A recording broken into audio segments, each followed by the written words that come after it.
Ciao a tutti, come va?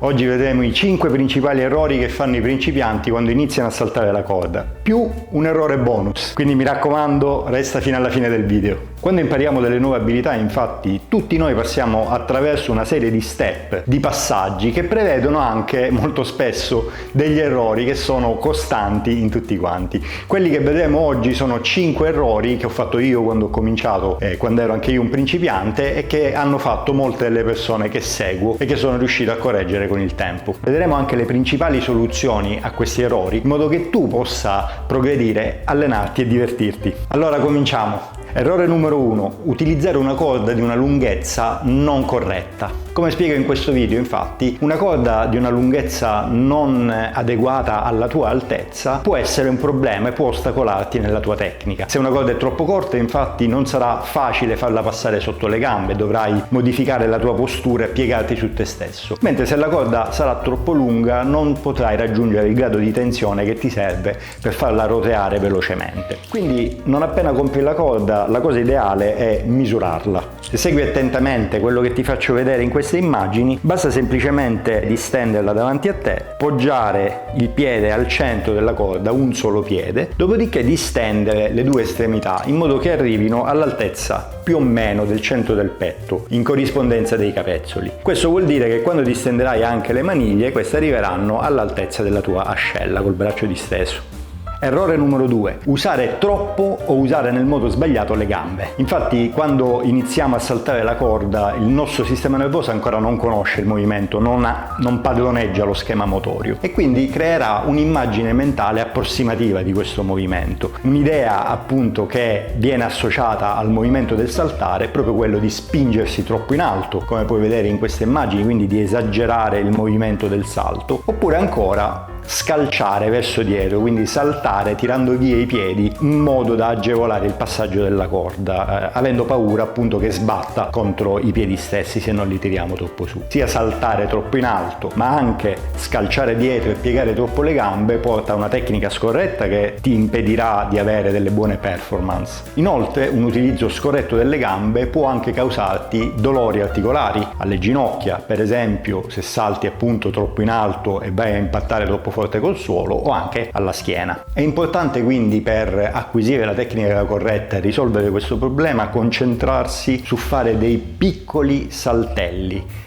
massimo 3 o 4 cm dal suolo, quanto basta perché la corda, che comunque è un attrezzo molto fine, riesca a passare sotto i piedi. È importante anche avere un buon timing e aspettare che la corda stia per arrivare vicino al piede prima di staccare e saltare. Questo tipo di timing ti permetterà di saltare sempre di meno e quindi metterti al riparo con le articolazioni. Errore numero 3.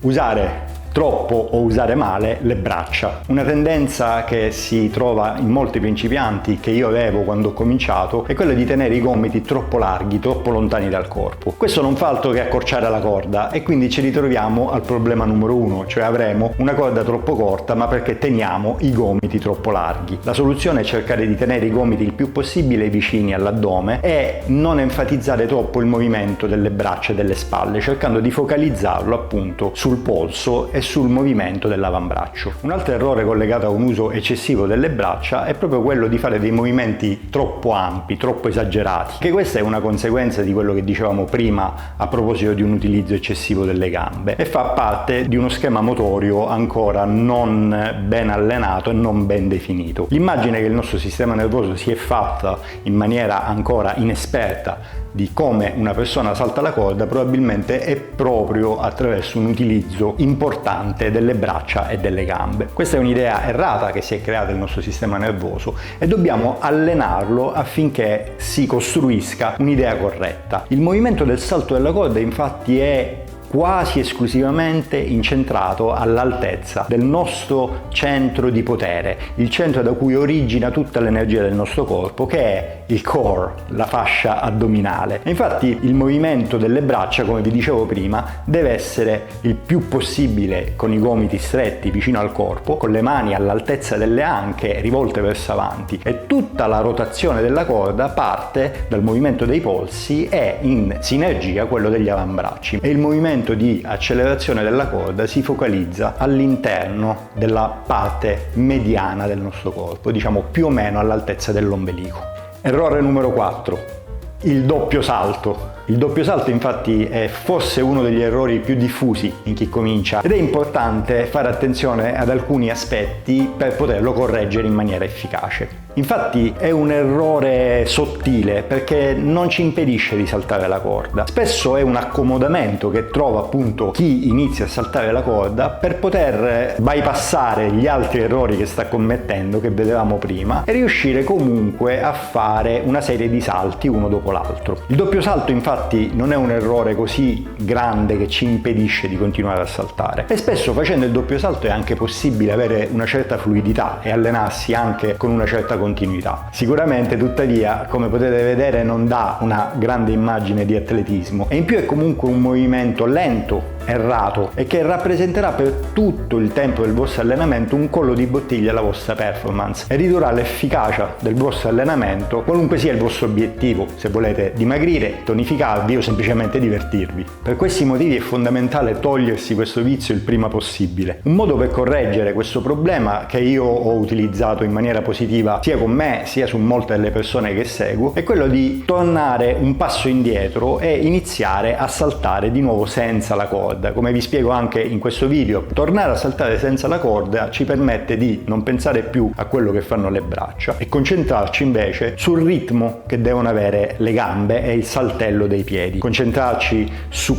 quanto poco dovete saltare e su quale deve essere il giusto ritmo. Mentre fate il salto senza la corda è importante anche visualizzare la corda che passa sotto i vostri piedi e così iniziare ad allenare comunque il nostro sistema nervoso a quello che dovremo fare in seguito. Uno step successivo sarà poi quello di saltare soltanto una volta, quindi come vedete fare un salto e poi fermarvi, rimettere la corda in posizione, ripetere ancora una volta un salto, fermarvi, rimettere la corda in posizione. Come vedete ci avviciniamo gradualmente all'obiettivo, che è saltare una volta ogni passaggio della corda. E così ancora lo step successivo, potete saltare 2 volte e poi fermare la corda e come vedete ripetere quante volte lo ritenete necessario. Uno step ancora successivo può essere quello di saltare 3 volte e poi fermarvi e ripetere l'esercizio. Ok, se siete arrivati fino a questa parte del video scrivete nei commenti qua sotto: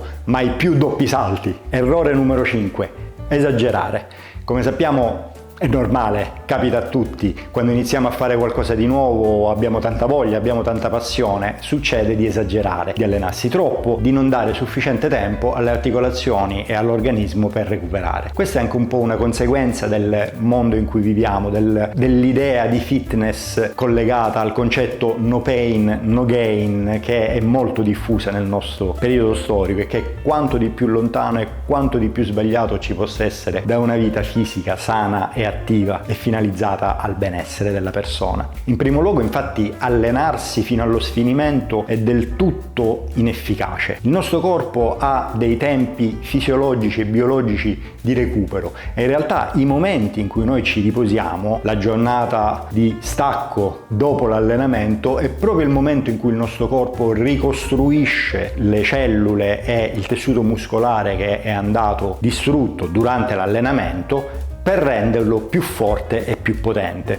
Il momento del recupero è la fase più importante dell'allenamento e non soltanto quello del recupero fra le serie, ma quello del riposo fra un allenamento e l'altro. Inoltre non è per nulla vero che corpo e mente sono 2 entità separate. Noi siamo un pezzo unico e quello che noi consideriamo separato in realtà collabora, lavora insieme, che noi lo vogliamo o no. E allenarsi fino allo sfinimento, perdere il focus mentale, non fa altro che aumentare il rischio di infortunio. Più arriviamo alla parte finale dell'allenamento, in cui di solito chi segue questa filosofia no pain no gain è quando dà il massimo, bene, quello è il momento in cui il focus mentale è stato perso diverso e in cui ci sarà il più grande rischio di farsi male. Siccome noi ci vogliamo allenare e non vogliamo farci male e poi doverci fermare per qualche settimana o mese per andare dal fisioterapista, lasciamo perdere queste esagerazioni e alleniamoci con il cervello. Quello che io consiglio sempre per cominciare è di non allenarsi tutti i giorni, magari allenarsi a giorni alterni, non so, fare il lunedì, il mercoledì e il venerdì, per esempio, con gli altri giorni di recupero, quantomeno non